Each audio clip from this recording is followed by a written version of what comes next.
folks, and welcome to TK Live. I'm Steven, down here joined by my brother Matthew, and we're down here in the studio tonight to talk about some pickup trucks, and there's actually been a bunch of new trucks revealed just in the last week, Matt, so it's been a busy week. We have lots to talk about with new trucks, and that's what we like to do on TK Live. We like to get in here. We try to do every other week, although it's pretty much been every third week for a while, so we might as well just start saying Summer got busy. Yeah. Summer got real busy, and then people were sick, and then people were in other countries, and it was for sure, and babies, and yeah, exactly. Yeah. So it's pretty much been every third week, but we like to get down in here and talk about the latest pickup truck news, and then of course just talk about the channel, what's going on the channel, what we have coming up, and then most importantly to interact with you guys. We want to hear your thoughts, your questions. So obviously drop them in the chat. Please let us know what you're thinking tonight. Whatever you want to talk about, we'll do our best to address it.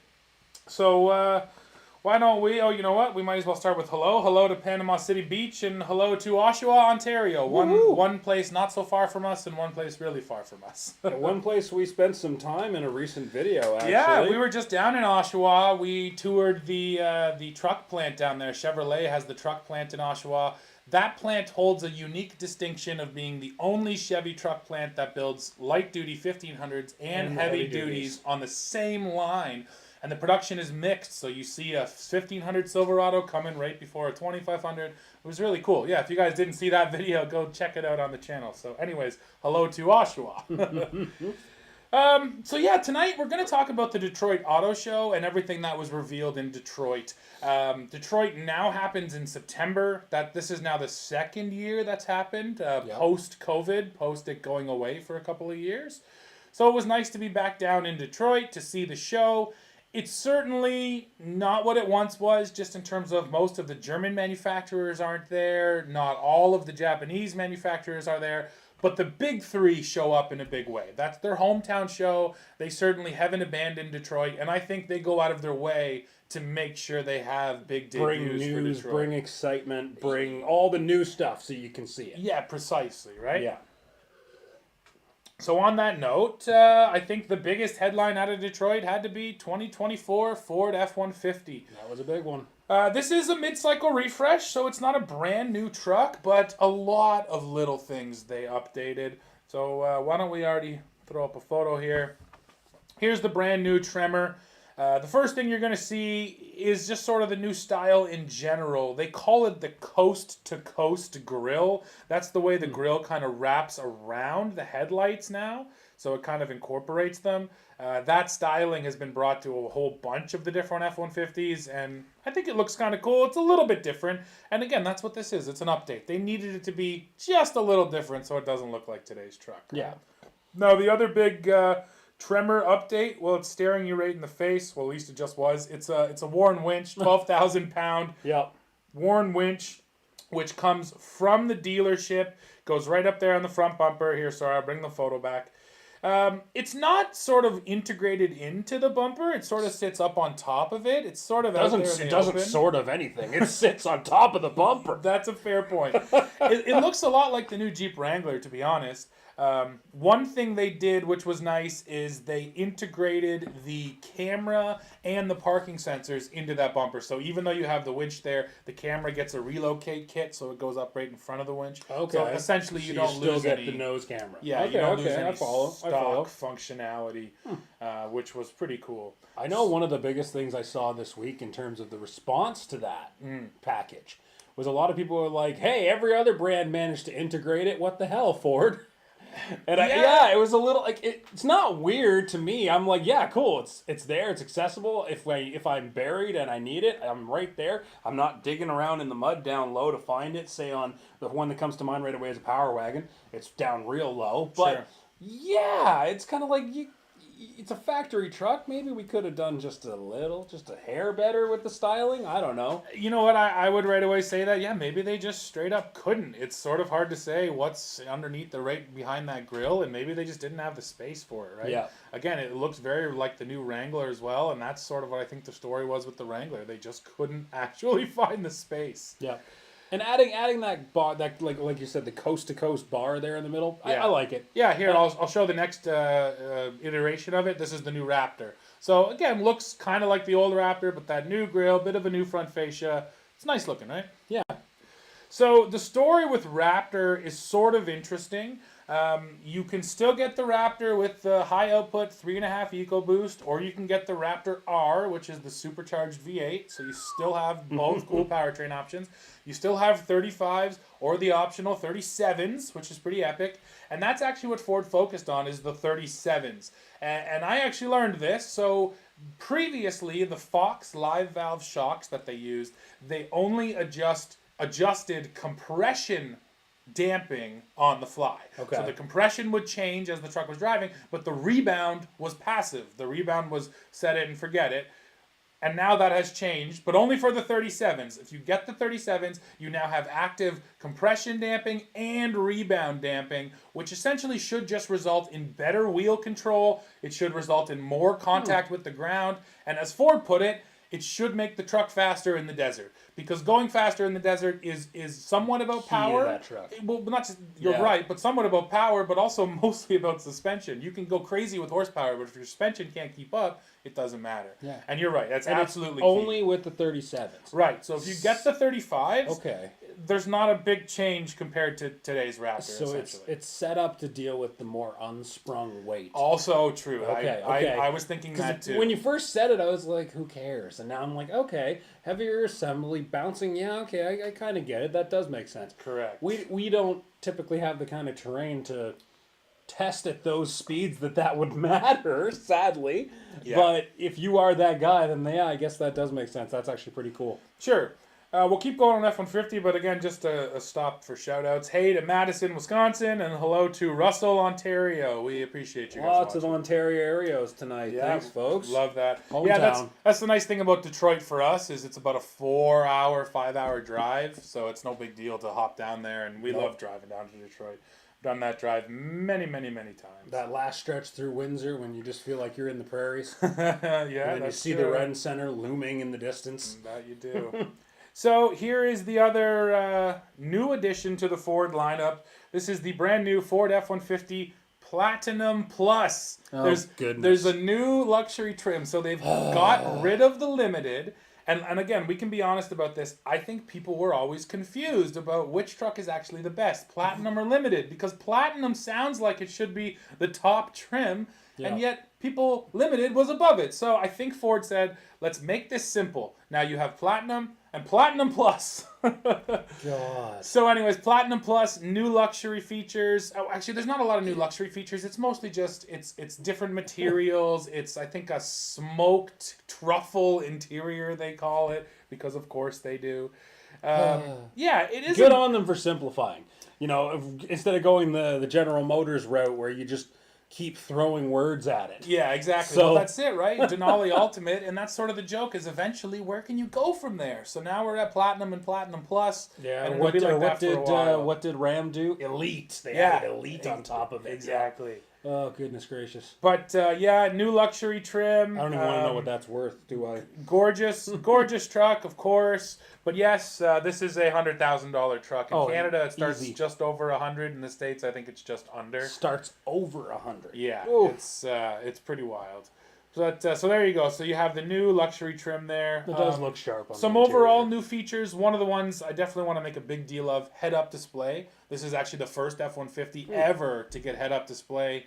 In my eyes, man, I think that's an obvious feature. I don't see any downside ever to head-up display, so I'm happy to see they have it. Especially in a truck when you're towing or off-roading and doing these things that take some more focus. Anything that helps my eyes stay on the road or on the trail. Yeah, no, absolutely. Thing, right? It's simple engineering at this point. Like, yeah. It's not like you're reinventing the wheel every time. No, exactly, right? Head-up displays everywhere. Hello from Timmins, Ontario. All right. And from Houston, Texas. Sorry, I missed that one. Yeah, we appreciate you guys. We're going to be down in Texas in a couple of months. We'll talk to you about that in a little bit. Yeah. I'm making a Texas-style brisket next weekend. Oh, there you go. So a few more F-150 things we have to talk about. Again, the other things that didn't change are you still have the 3.5 EcoBoost. I mentioned the high output. You have the 5-liter V8. That didn't go away. What did change, though, is that the 3.3-liter naturally aspirated V6 is gone, and the 2.7 EcoBoost is now the base engine. Oh. So they got rid of one engine. Interesting. And this is actually a bigger theme, Matt. They told us over and over how they focused on simplifying the lineup, simplifying the ordering process, simplifying the options available, simplifying the packages. They said that they simplified it by 90%. And I think we also can agree F-150 was one of the most, if not the most complicated. Well, and one of the most customizable to that same tune. So I'm kind of curious to go on their website and see what you can and can't build now. Totally. Because for the longest time, you could go on the Ford website and you could do this engine, this chassis, this cab configuration with this bed. Yeah. You know what? Let's just shrink that. Okay, that looks good. Oh, no, never mind. I want to add this long bed. Oh, you know what? Change the powertrain. It didn't matter what you changed. It wasn't, the other manufacturers, Ram, for example, I know if you were like, oh, I want to have this chassis with this engine. Nope. Yeah. Oh, I want this chassis with this bed? Nope. So it was very much like, as soon as you changed one thing, everything else got locked away. Yeah. But Ford was like, oh yeah, we'll build that. Oh yeah, we'll build that. Absolutely. And I think they kind of realized after a while this is not a smart way What did to I do see trucks. on the lot the other day? I saw a regular cab F-450 short bed dually. And I looked at it 3 times and I thought, who is going to buy that? Yeah, you'd say it's a towing special, but not with the short bed, right? Well, not the short. It's like the 6 foot. Yeah, it's but just not not an an 8 8. It's foot. just not an 8. And Yeah. I looked at it a few times and I was like, what? Yeah. Really? But yeah, so that was part of the story they kept telling us. Again, another example, they told us that Raptor specifically could have been built 40 ways before, and this year now can only be built 6 different ways. Okay. So they really tried to simplify the way it's ordered, all that stuff. And then they also talked to us a lot about the hybrid. They say that they want to push the hybrid sales. So the hybrid, and I'll read it here, Ford plans to double the mix of hybrid trucks manufactured for the 2024 model year. Yeah. So the hybrid is available from XLT straight through to Platinum Plus.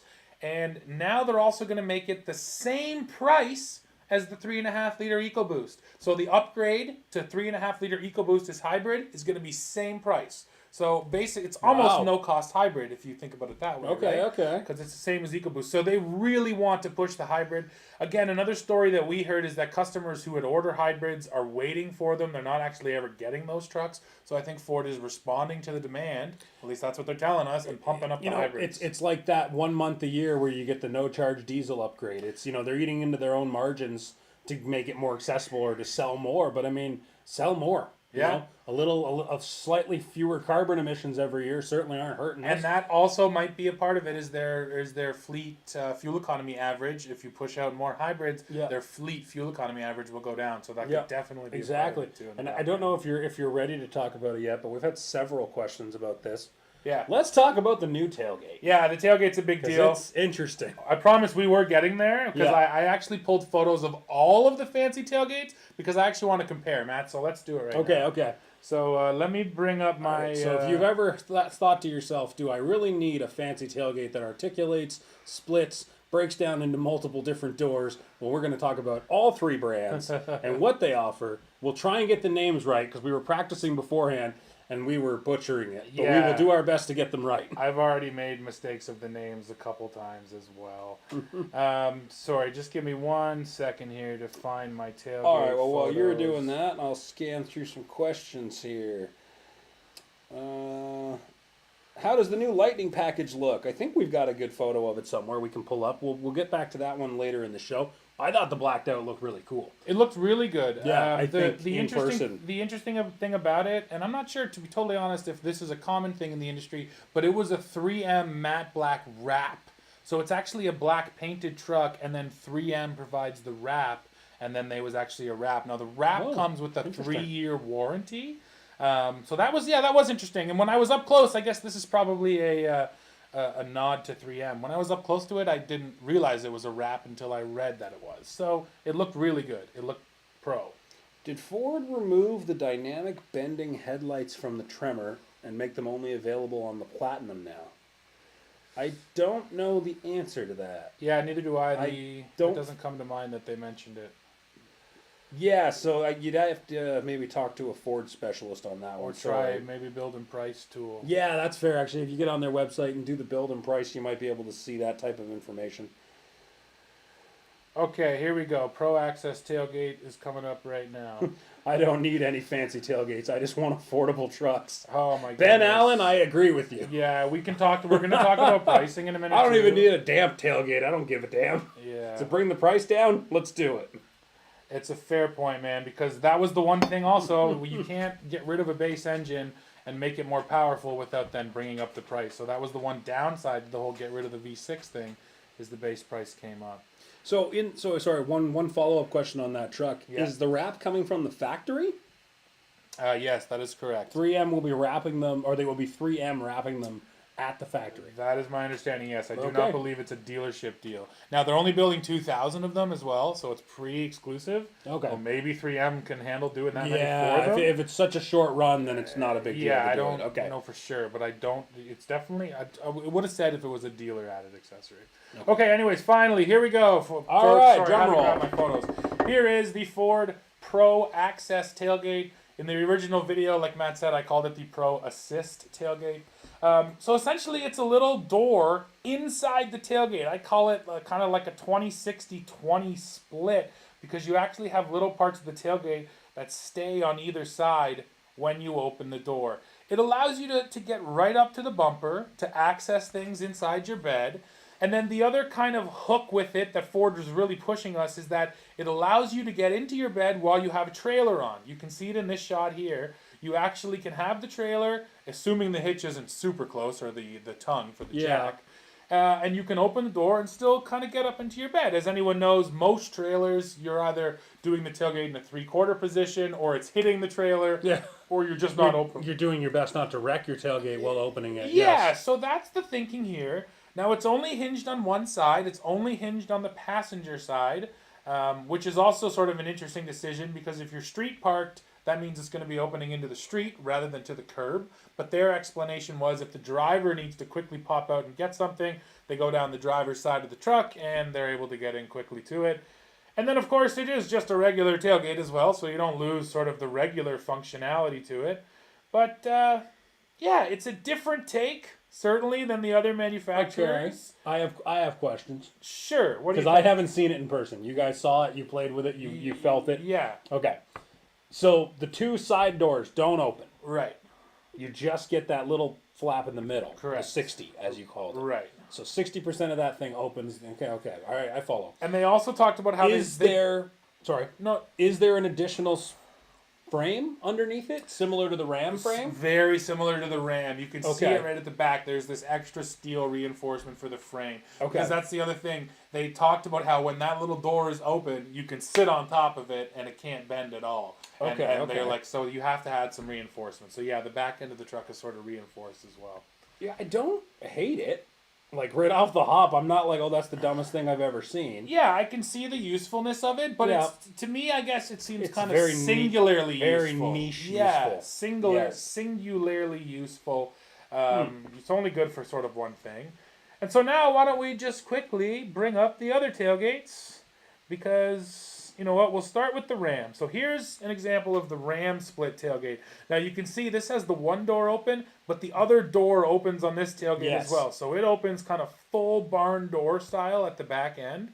Now again, that means you can't, like the Ford tailgate, kind of just sneak in and grab something from the driver's side. You'd have to go from the passenger side And swing it back out. and then that door opens really wide. And I think yeah. you have to open, if I remember correctly, you have to open the big side of the Ram That's first. correct. Yes. You can't just open the small side independently. No, that's right. So they did solve that sort of issue, Yeah. if you will. Yeah, because exactly. But the Ram, when both are open, you know, you do have sort of clean access to the entire width of the rear end of your Yeah, bed. if you've got the clearance behind, it's not an issue. Because like they show it there with the trailer too, but there's nothing encumbering the door, so to speak. Yeah, that is a low trailer with no jack handle on it, no Yeah, tongue handle. yeah. Because that is true with the tongue of your trailer there. that's actually going to get in the way of the Ram. So that was one thing Ford tried to solve, Now, was the whole trailer. Does a Ram integrate a step into that like Ford does? Oh yeah, sorry, it was in 'Cause that it was in that picture right there. Actually, if you see the guy's left foot, it's Oh, down on okay. the center step. And this is exactly what Ford has done.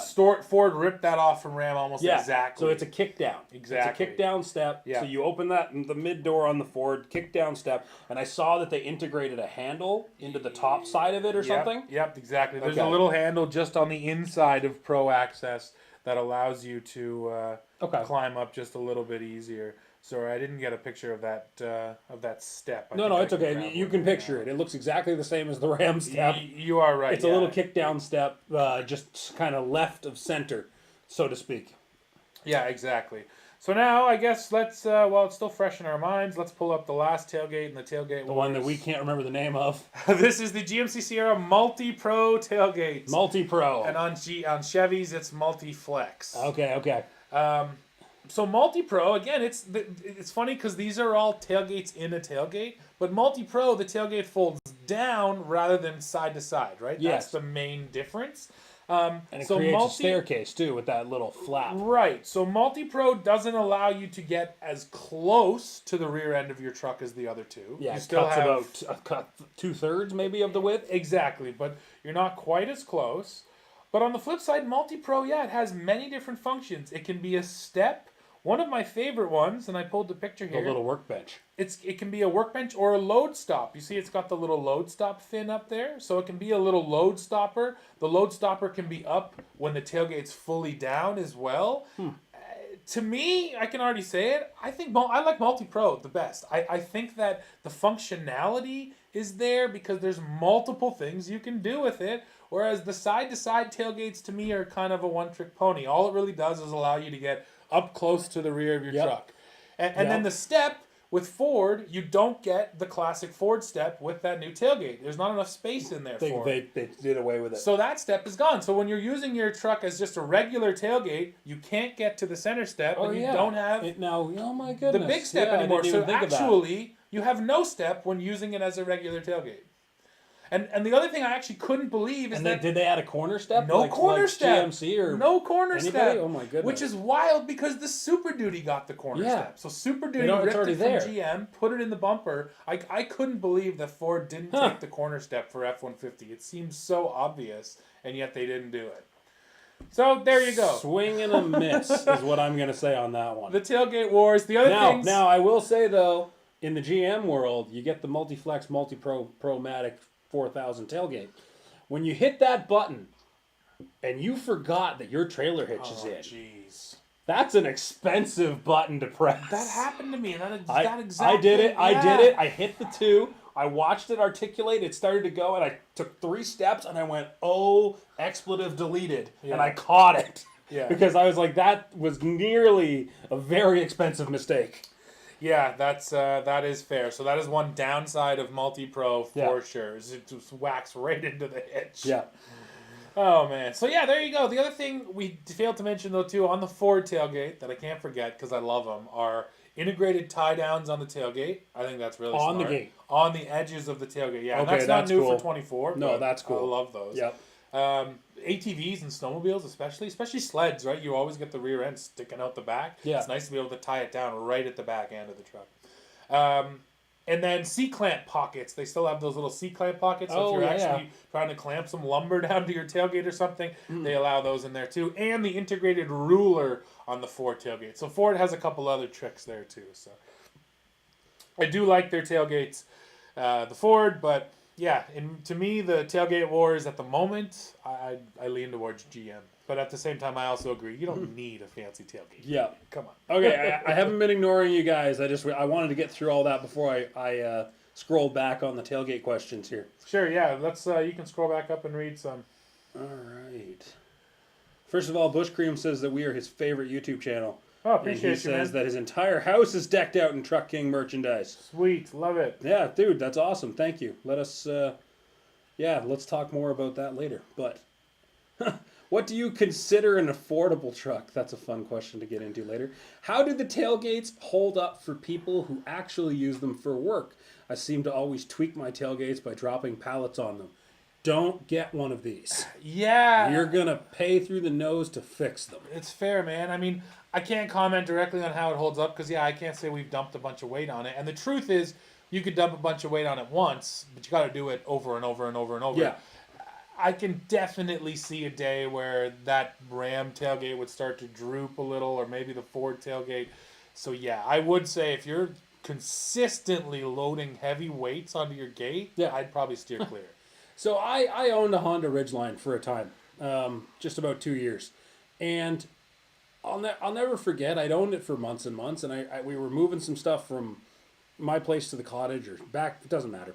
Point is, I'm like laying on my tailgate to reach stuff in the back of the truck.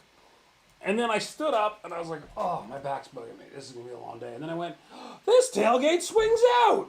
I forgot. And it was one of those weird moments. And so whenever I see these new tailgates, I'm like, if I own that truck, I'm going to forget it's there.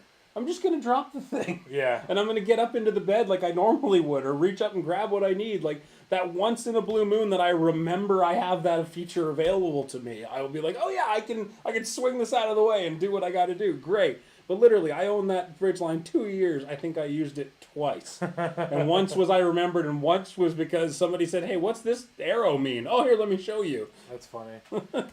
Yeah, fair enough. And that's sort of what I was saying. The side-to-side motion for me is just more, it's not as useful as the GM tailgate. Yeah. How about, that's a tough question to answer. Will they become susceptible to dust after years of driving on gravel roads? It's entirely possible. Yeah, that's everything it. seizes, everything breaks. So, hello, my neighbors from the north. I enjoy watching your videos. Keep up the great work. Well, thanks for watching tonight. Thanks, guys. I see a big issue with a lot of busted shins on trailer hitches. Yeah, you're gonna walk into the middle of the bed and forget. Yeah, sure. Yep. Yeah, I didn't even think about that. Yep. Sure, because you're always kind of accessing it right in the center, right? This is not go for me. There we go. I'm just getting some pictures ready for our next truck, but I'm ready if you are. You want to read some more questions? A lot of people are talking about broken shins. Well, that just happens with hitches in general. Yeah, man. I mean, who hasn't done that, The amount right? of times I've walked into the hitch. I've whacked my head on them in the shop when the trucks are up high. Gosh. Just didn't even think about it. Coming around the corner and just blam. Yeah, you should just take your hitches out, people.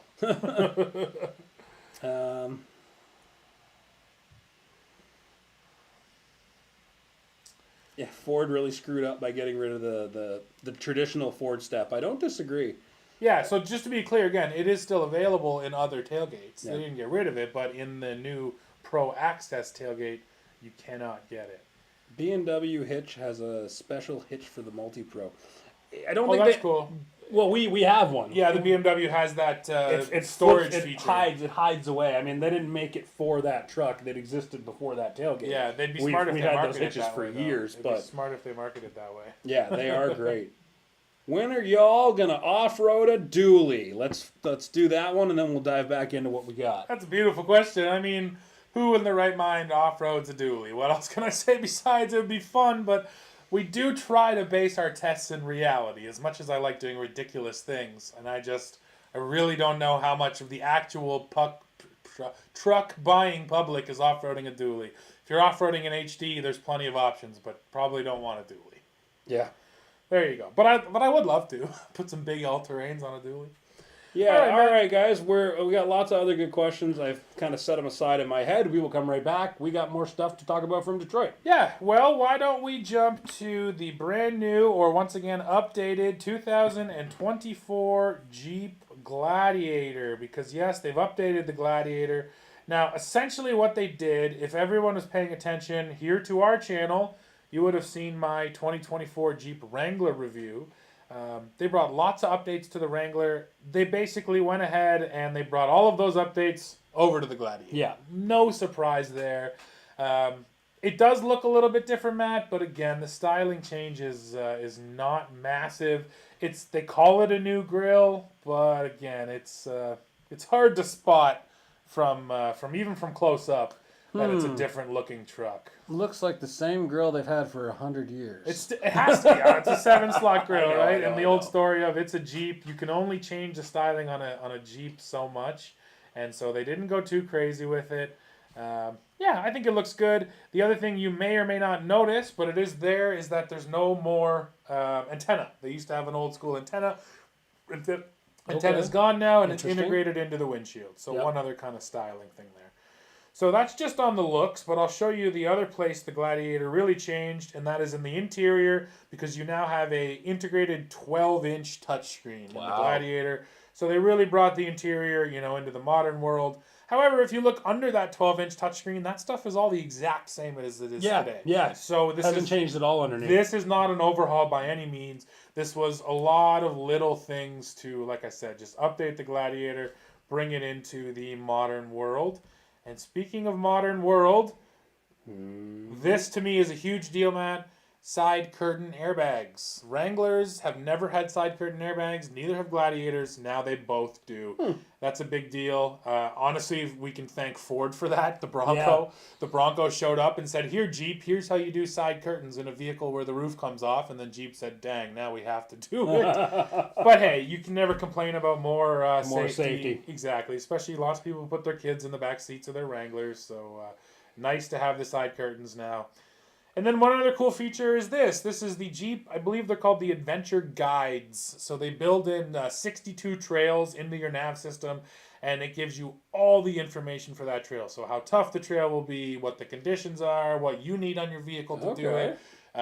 Even scenery, lookouts along the way, or obstacles to avoid.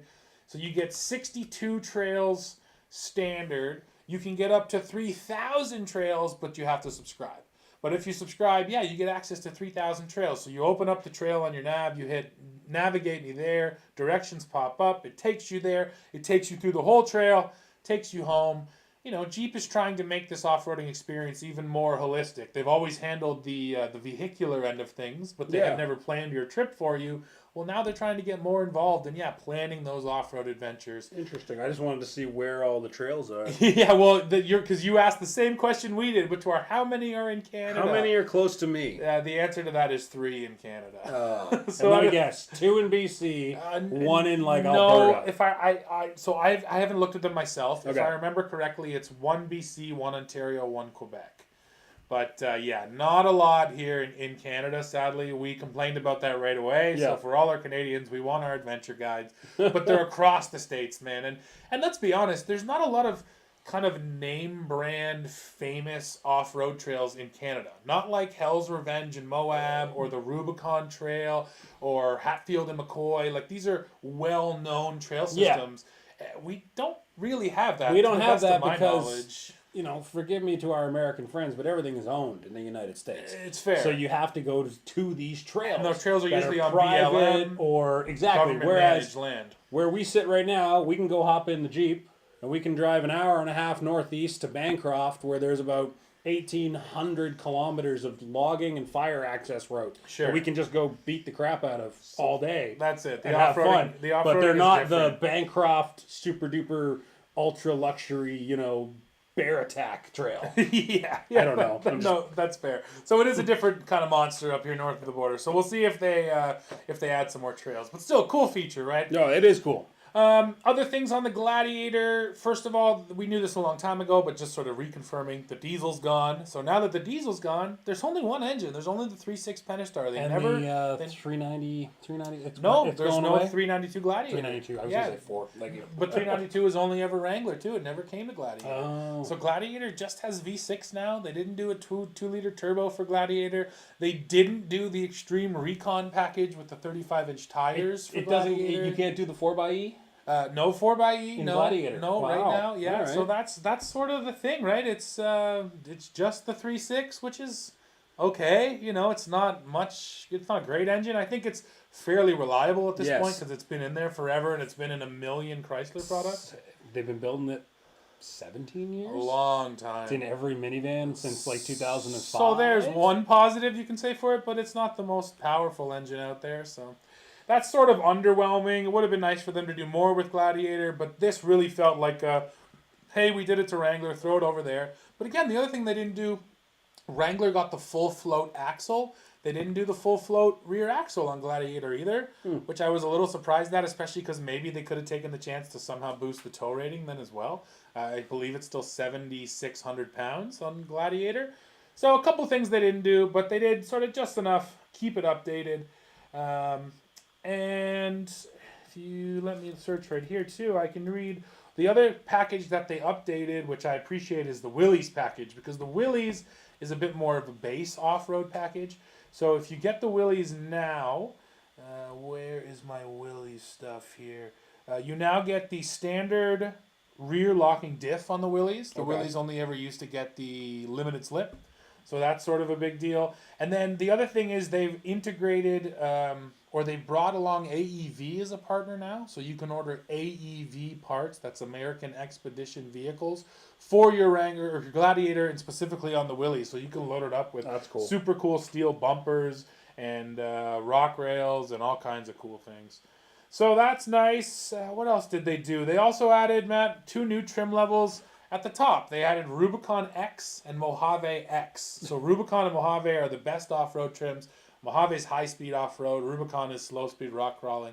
But the X brings along a whole bunch of luxury stuff. Okay. Again, is it any surprise that they add new trims and they're always at the top? They're always the luxury stuff. Of course they are. So Rubicon X gets things like 12-way power adjustable seats. A big deal because Wranglers and Gladiators never had power seats before. So now they have power seats.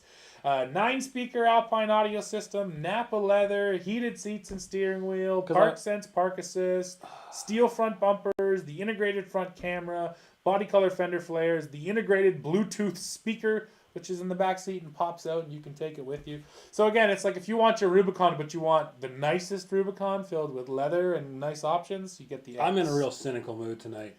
Napa leather seats in my rock crawling Rubicon.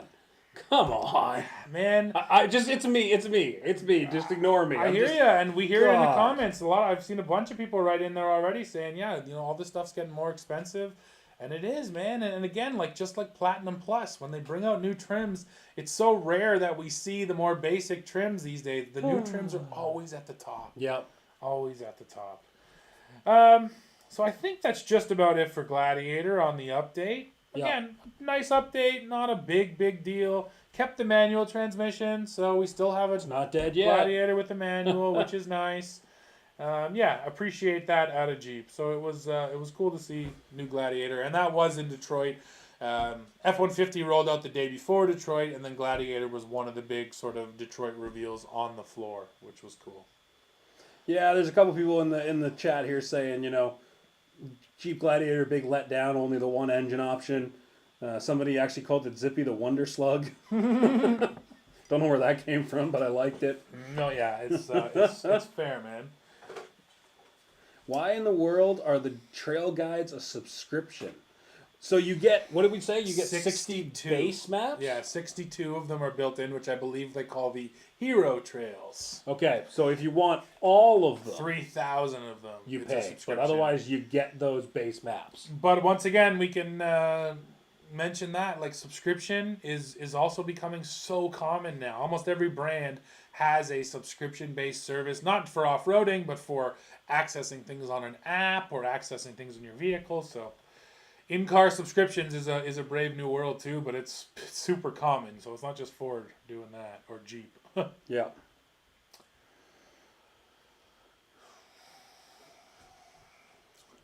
I see one I just want to tackle. This guy asked us where in Ontario we are. I can't give away all the secrets, but we're around the GTA. I actually live just outside of Barrie. Matthew lives about 20 minutes north of me. And then Mom and Dad are actually still in the GTA just outside of Georgetown, Ontario. So we're spread out a little bit. Yeah, but, a little all over the place. But there you go. Actually, I had somebody guess exactly where you live the other day. It's getting weird. I'm not going to say it. Well, every now and then. We'll talk about it off air. I mean, if you pay attention to the videos, close enough, right? You start recognizing some stuff. Sure, exactly. So there you go. Okay, Matt, you want me to jump into another new truck that we just had yesterday? Yeah, I've got a couple other questions in here, but I'm just going to leave them for the end, for a general question period. Okay, we have a little bit more to talk about, and then, oh wow, we actually took up a lot more time tonight than I thought. Well, a lot of new trucks, man. Yeah, let's hit the last of the new stuff, and then we'll try and get to as many as we can. Yeah, sounds good to me. So, the last truck, now this is sort of funny. Nissan was not at Detroit, so this was not a Detroit truck. This just happened to debut the day after Detroit. So, I mean, maybe they were paying attention or not. Anyways, though, folks, here it is, the brand new 2024 Nissan Frontier Hardbody Edition. The Hardbody, as many of you may already know, was the Nissan truck, or the name given to the Nissan truck of the late 1980s. 80s? Yeah, the 1980s. So the Hardbody had that 80s vibe to it. That's cool. So that's what they're going for with this truck. It's supposed to just be like a retro throwback kind of a package. Looks pretty cool. You're getting those unique wheels, which really stand out to me. Some cool graphics. The wheels are a throwback to the original. Totally. That's cool. The 4x4 graphic on the door. There's a cool graphic on the back, on the tailgate as well, which is sort of just that black wrap. The sport bar back there in the bed, too, is also part of the package. And you can see here Nissan included a photo of the original hardbody along with the new one. And yeah, I mean, look at that. That looks pretty solid in terms of the way the new one looks compared to the old one. They did a nice job matching the two of them.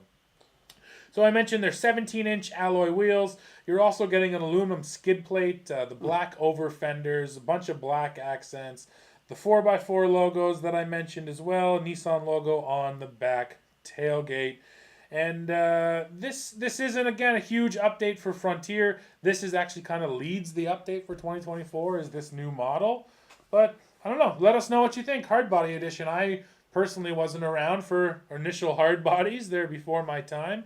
So I don't really have an affinity or remember those trucks fondly, but I'm sure a lot of people do. And those are usually the people who these trucks really call out to, as somebody who owned a hard body in the 80s and really wants to, relive that. It's nice to see, especially with Nissan killing the Titan officially, fairly recently. I don't think we ever actually talked about that on a show because we missed a few shows. Yeah, that's fair. But yeah, Titan's gone away. Titan's gone away officially. Yeah. So it's nice to see that they're not giving up on trucks entirely. But there is still a few R&D dollars out there because the Frontier is a good product. I mean, sure. Say what you will about it. We'll have this same hardbody edition in 2035 if they stick to their previous time schedule, and that's great. They're gonna refine it and just keep selling them, and that's awesome. And for the guys in the chat here talking about affordable trucks, that's your way to go. They don't sell very well. Your local dealer, you're gonna see one roll into the lot. You're going to see it sit there 10, 12, 13 months, 15 months maybe. Then you go in and knock on the door and say, hey, I saw that truck sitting out front. It's been here a while. Let me take it off your hands. Yeah. That's where you want to, sneak into the market. I think that's always was the old Frontier's claim to fame, was always the value. Brand new truck, they tried to squeeze the value out of it. The prices went up, but as the years go on and this truck stays the same, which we know it will, you're absolutely correct that the value goes up. And for everyone clamoring for sort of a simple truck too, I'd point them to Nissan. It's a naturally aspirated V6. Yep. The 9-speed automatic is really good. So, yeah, there's still definitely some things going for the Frontier. And I agree. We want to see this truck stick around. And it still sad performs. to see the Titan leave. Like, we're not putting it out down and out at all. It still performs well. It keeps up with the competitors in the space. Sure.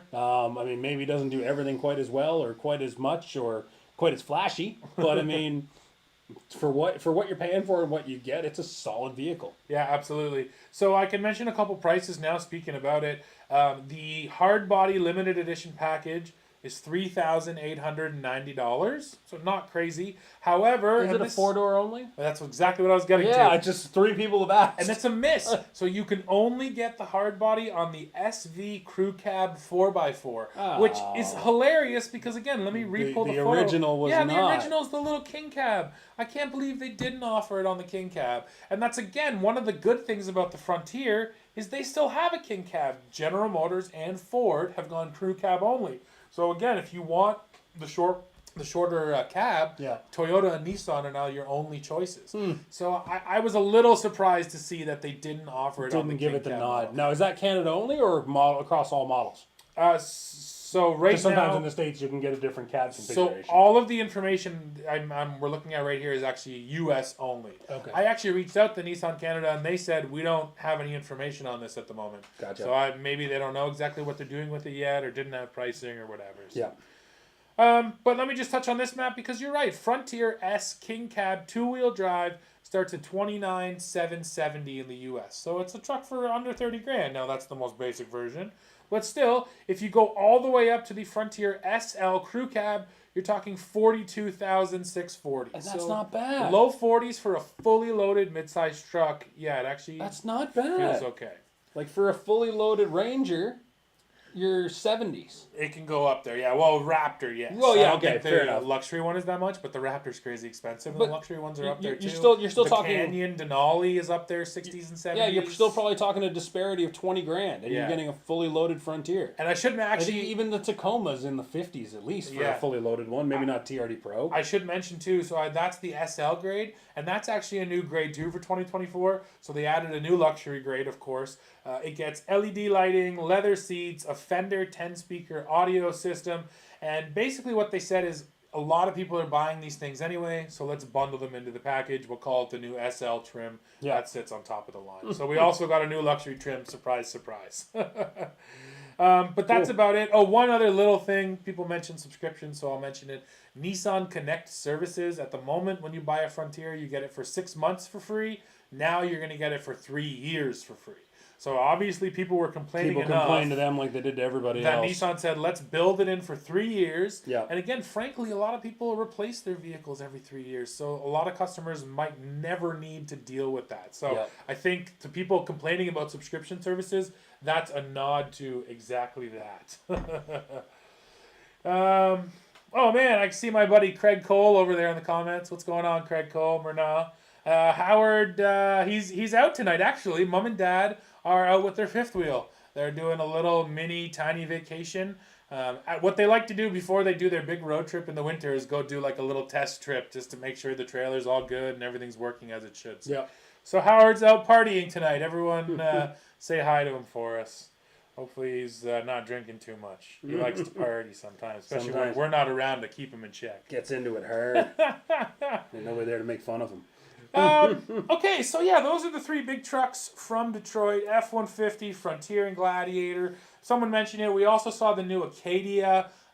Story there is pretty simple too, Matt. It's bigger. They made it longer. Yeah. They made it taller. The storage space got significantly better. The Denali model looks good. And hey, Acadia AT4, a little bit more legitimate now. It gets a lift. It gets all-terrain tires, and it gets a twin-clutch rear differential. So even Acadia AT4 before. And a lot of the AT4s, to be honest, were a bit of a joke. It was very much a sticker package. And wheels and tires. But as the vehicles get updated, GMC is taking the chance to actually add a little bit more off-road cred. So that's cool. Yeah, we won't sink that thing in the mud, but as soon as we can take an Acadia AT4 off-road, we will take it on a gravel road. Yeah, and be confident. Exactly.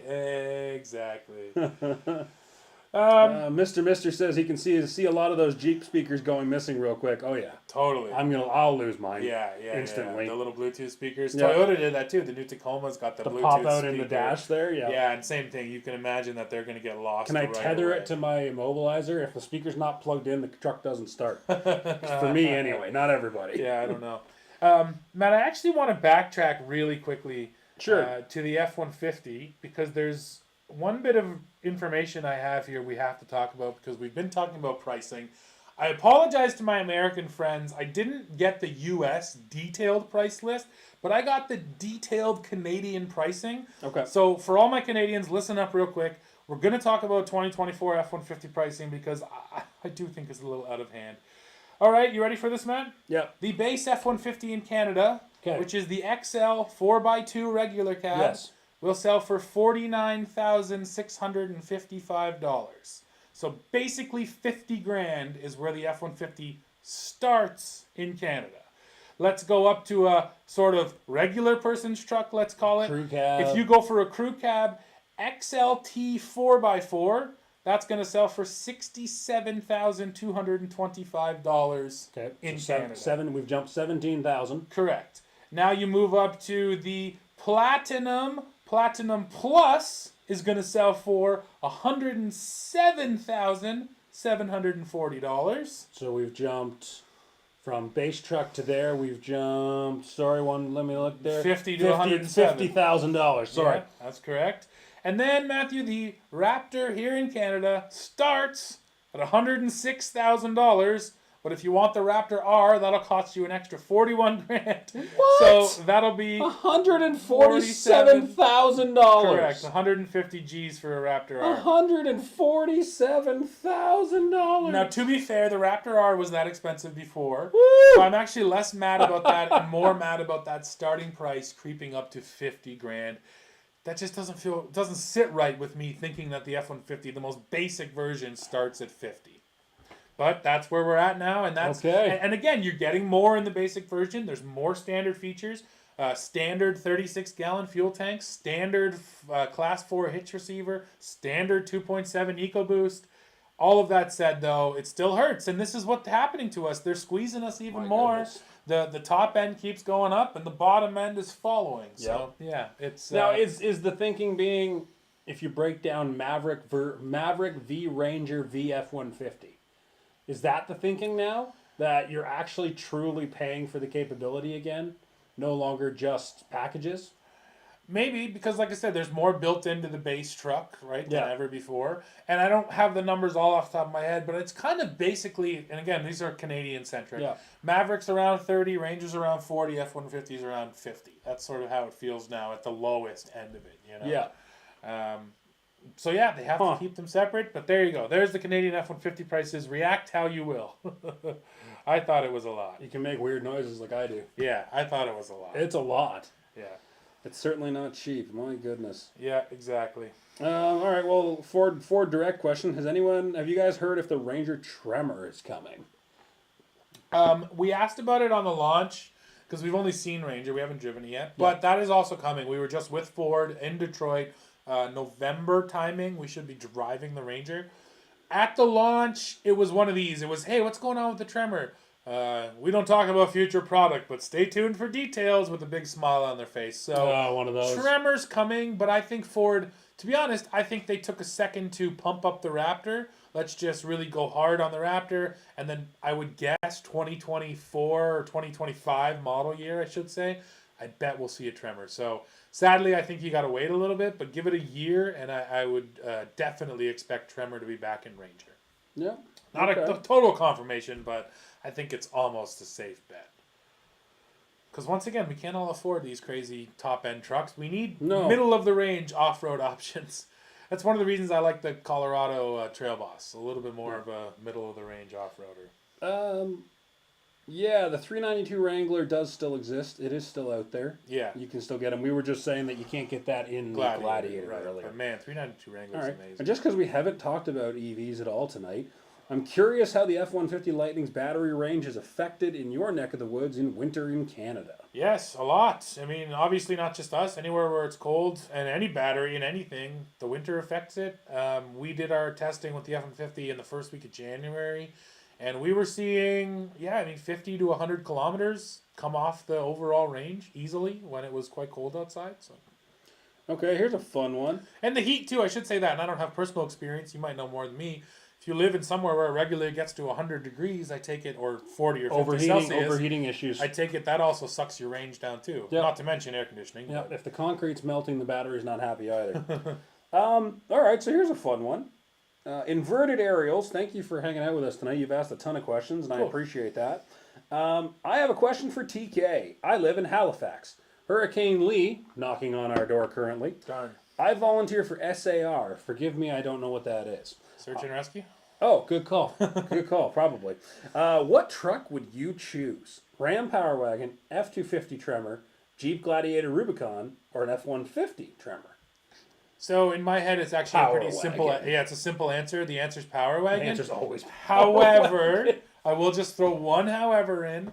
The F-250 Tremor out-tows and out-payloads the Power Wagon by a bunch. Yes, so that's fair. If off-road, hard, gnarly situations are what you need a truck for, it's Power Wagon all day. But if you gotta put a big heavy trailer on or haul a bunch of junk with you, well then I actually say you might lean Tremor. And Tremor Tremor off-road will perform. Oh gosh, off-road it's so good. I Yeah. would say it's a hair underneath the Power Wagon, not a huge amount. So for pure off-road ability, Power Wagon, but if you need the towing and payload, you lean towards Tremor. Yeah. But man, Power Wagon's awesome. It's always a great name. Always Power Wagon. Yeah, I love the old Power Wagon winch it commercials where they were just winching everything. Yeah, Power Wagons are cool. Will it winch? Well, Ron. Hi, Ron. Hey, Ronnie. Ron asked, will Dad have to go to Flint for his new rig? It's funny you asked that too because we were hoping it could be a Canadian truck, right? Yeah, we built visited in Oshawa. Sadly, they don't build 8-foot beds in Oshawa. They don't. Who knows why, right? They don't build any of the lifted trucks in Oshawa. Yeah. So even like the Silverado ZR2s and Trail Bosses, that none of them come out of Oshawa. And they don't build any of the 8-foot bed trucks. So Dad wants an 8-foot bed for his RV. So yes, his truck will come from Flint. So there you go. You might have to go to Flint to get it. I'm not sure if we were actually going to go get it, but it would be fun. Actually, now that you bring that up, it'd be fun to drive down to Flint and actually pick the truck up. And of course, we're blessed to have some connections, so I'm sure Chevy would be happy to arrange it for us. So. Dougie says he married a wench. He doesn't need one on his truck. I think he's making fun of our accent. No, I didn't say wench. It's a winch. A winch. A winch. Whoa, there we go, Derek. Derek. We appreciate you, man. Thanks a lot, man. Might as well remind everyone else watching, if you ever want to drop us a super chat, you can always donate us a few bucks. Your money is appreciated. It goes right back into the videos. I promise you, we spend all those dollars making these videos the best we can. Hopefully you've noticed our new cameraman over the last almost 2 months now, bringing up the whole video quality on the channel. Not to mention just the output in general. Yeah, lots more videos too. I get it. The cost of groceries are insane. If you don't have the money, we understand completely. Also true. If you guys could just give us a like, a follow, or throw a couple hearts down on the video, that's always a big boost for us as well. Heck yeah. All right, Derek, you asked, do you guys think truck prices are getting out of hand? Do you think we will see a drop in sales due to the price increases? And I love the channel. So we talk about this all the time. Yeah. And I'll first tell you kind of one of the facts that sticks out in my brain, because we, again, have the opportunity to speak with the men and women who make these trucks. And we keep asking the question. I just asked Ford this when they brought out the Platinum Plus. Where is the ceiling? Are we there yet? And the answer is the same every time, which is that we keep charging more and people keep buying them. I promise you, they are not building those expensive trucks for no one to purchase them. That's just not the way it works. So it's such a tough question. Do you think prices are getting out of hand? Yes, absolutely. I don't earn a ton of money. Matthew doesn't earn a ton of money. For us, sort of regular people, truck prices are insane. They're insane. They're absolutely bonkers. But what they keep telling us is that there are people who have that money. There truly are people who can afford those trucks. There are people out there willing to live in debt up to here. That's fair enough, too. So, yes, are they getting out of hand? Will we see a drop in sales? It hasn't happened yet. Trucks just chug along. They're the best sellers at all these companies. I mean, just look at the F-150. It keeps Ford afloat almost by itself. So it's a tough question to answer right now in terms of when will we see a correction? What will the correction look like? And then the last point I have on this, Matt, is I also think you have to wrap your head around the simple fact that the truck costs $50, $60, $70, $80, $100,000. You're never going to actually pay that. All most people care about is what does it cost me every 2 weeks? Yeah. And I'm going to buy it, pay that as a rental fee essentially, and in 2 or 3 years trade into the next new vehicle and stay in the cycle of new vehicles. So then that overall number doesn't matter that much anymore. Becomes irrelevant to a lot of people. It's not scary, and I truly believe that is also a trend we've seen. The trend away from actually owning a vehicle outright to more or less borrowing it from the bank. Yep. So I hope that kind of answers your question. It is a tricky one. I think the one thing to add there is the push for these Uber Platinum Super Deluxe Ultimate models will start to create a vacuum in the bottom end of the market. And that's where you're going to see things like the Maverick. And that's where you're going to see, I mean, it's been rumored and Toyota shot it down, but the Stout. Yeah. You're going to see these smaller truck-esque products where I don't see any reason why they won't start sliding them into the market in the mid to high 20s. Yeah. You know, for a very basic A to B, you know, can throw a couple of things in it on the weekend, tow your boat, just very basic trucks. And that's where I think the market will break itself down. Eventually, when people are like, there's finally a product I can afford, I don't really need any of that. Yeah. So there are people out there that will buy that. But until then, like you said, if you guys keep buying them, they will keep building them. That's it, man. All right. Inverted aerials. Yes, thank you, sir. Thank you very much, monsieur. We appreciate it, man. We really appreciate it. There was no question attached to it, but Well, he asked the one about the the Tremor and the Power Wagon. Right on. And yes, I know lots of people are mentioning now I'm rocking my TFL gear tonight. So shout out to my old pals at TFL. We just saw Andre and Zach. They were in Detroit too. Yeah. You probably saw their video from the same event. So I was bugging Andre the whole time we're down there, like we always do. Did you get him in a video? We did not get in the He video. usually wanders into the back of yours at some point. Actually, you know what? He shot F-150 a day before we did, so we weren't at F-150 at the same time. And then we ran into each other on the show floor. But it is actually pretty busy. Everyone's trying to work down there. So. Of course. But yeah, I was hanging out with those guys. Every time we see the guys at TFL, it's always fun. Yeah. Well, I think we're about out of time, and I think we got to most things. Yeah, absolutely. We appreciate all the questions, guide. Yeah, let's just do a what's coming up. Yeah, what is coming up? A whole bunch, actually. Oh, you know what? Let's stay on the Ford train. This is exciting. I don't even think you know this yet, Matt. So I don't. Here's a live reaction from Matthew too. I'm a little out of the loop. On Monday, we are getting a regular cab, short bed, F-150, with the FP700 package, which means it's a 5-liter V8 supercharged to 700 horsepower. That's the bolt-on truck. Yeah. Oh my goodness. It's a dealer add-on. It's essentially an accessory that comes from Ford Performance. We talked about it in the live show. We did a month ago, yeah, 2 months ago. FP700. So we're actually, I can't believe Ford is lending this to us, but they're lending us an FP700. So next week we'll be shooting a 700 horsepower F-150, and it has a lowering kit, so it's slammed to the ground by like an inch and a half. And roasting tires on it. I actually texted the Ford PR guy to be like, does the rear tires have to still be on it when we return it? Because it's going to be crazy. It's 2-wheel drive, just rear-wheel drive too. So it's a 2-wheel drive reg cab, 700 horsepower F-150. So I'm super excited. That's this coming Monday, yeah. Oh my goodness! All right, we're gonna have to come up to the shop for lunch one day. Yeah, it's gonna be cool. So that's coming up super soon. What else are we doing? We have a Kawasaki Mule coming in next week. For all of you guys who don't know, you probably do. We have another channel, TK Power Sports. So the Kawasaki Mule's coming up for Power Sports. I actually just purchased something as well. Something that I was really excited to buy. Oh yeah, we haven't even talked about that on the channel yet. I'm just teasing it. I don't want to tell them, so don't tell them. Come to TK Power Sports tomorrow morning, Saturday morning, and you guys can see the Power Sports machine that I bought for myself. It's from the 80s as well, so it's pre my time, but it's super cool. So yeah, please come to TK Power Sports tomorrow to see what I bought myself in the Power Sports world. And then we can talk about a couple trips, Matt. We have a ZR2 full line event coming up. So we're going to drive Colorado, Silverado, and Silverado HD ZR2. So all the ZR2s. That's cool. Super exciting. Same thing at GMC. After that, GMC is doing a full AT4 launch. So Canyon AT4X, Sierra AT4X, and Sierra HD. Seems gratuitous, but still cool. AT4X, yeah. You know. GMC and Chevy aren't the same brand. They're they not always the same tell brand. us. And then finally, and maybe the most exciting of all, we were invited to the Land Rover. I don't want to say this wrong now. Let me make sure I get the name right. We were invited to the Land Rover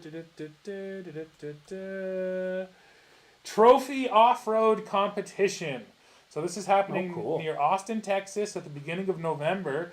And yeah, it's an off-road competition. Dad and I are going to compete in it. So it's off-roading, but it's also things like building bridges and wayfinding and finding different points on a map and all kinds of different stuff. So it looks super exciting. And Dad and I are going to go compete against 15 other teams of 2. Oh, cool. So that should be super fun too, along with the off-roading and the Defenders. So, like usual, lots coming up, man. That's a great comment. Sure, what is it? If any of our fans own an SRT Ram with the Viper engine, and you would like to meet with us next week, we will come to you. We will come to you. Oh, that would be so perfect. You know what I would love to would be to get an original 2000 F-150 Lightning. That street truck. Okay, if anybody else has an original Lightning. Yes, because that would also be fun, right? Sort of the original street truck. And that thing apparently was good on the track. So that would be pretty cool as well. All right. I think that's about it for right now. Yeah, I think so as well. So lots coming up, like usual. Stay tuned to the channel. We'll get Dad back on here soon enough too. Yeah. And yeah, we appreciate you guys tuning in. Thanks so much for all the super chats. If you ever want to get in touch with us, reach out at Hey, that's HEY, at truckking.ca. If you got truck buying questions, you just want to say hi, we're happy to chat. Oh, we did have one question on here. Oh, we got another one? Well, the one question from the community page. Let's do it. I kind of forgot about. We got a few minutes tonight. We can handle it. All right. Buying question for the Truck King guys. Okay. What are your thoughts on the towing capability of the 6.8 liter V8 gas Super Duty? And do you think it can handle a 13,500 pound trailer with a gooseneck, or should I spring for the 7.3 or go GM? So you kind of all over the map there. I do not want to look at a diesel for the initial cost. Plus, the farthest I would ever tow it would be under 400 miles. I don't need that kind of pulling power. I wouldn't worry 1 second with the 6.8. No. Yep. No, it's a good engine. Power's fine. We didn't tow that much with it, but what we towed with it, it was more than enough. I wouldn't question it. If you want to save some bucks, stick with the 6.8, and I wouldn't worry. Yep. Anything else? That's it. It says the OPP has entered the chat, so I think it's time to go now. Yeah, because they heard about a 700 horsepower truck. We're not doing anything illegal. Thank you for coming to our TED Talk. It's all private property. Leave us alone. Okay, guys. Take care. Thanks for tuning in. We appreciate you. See you next time.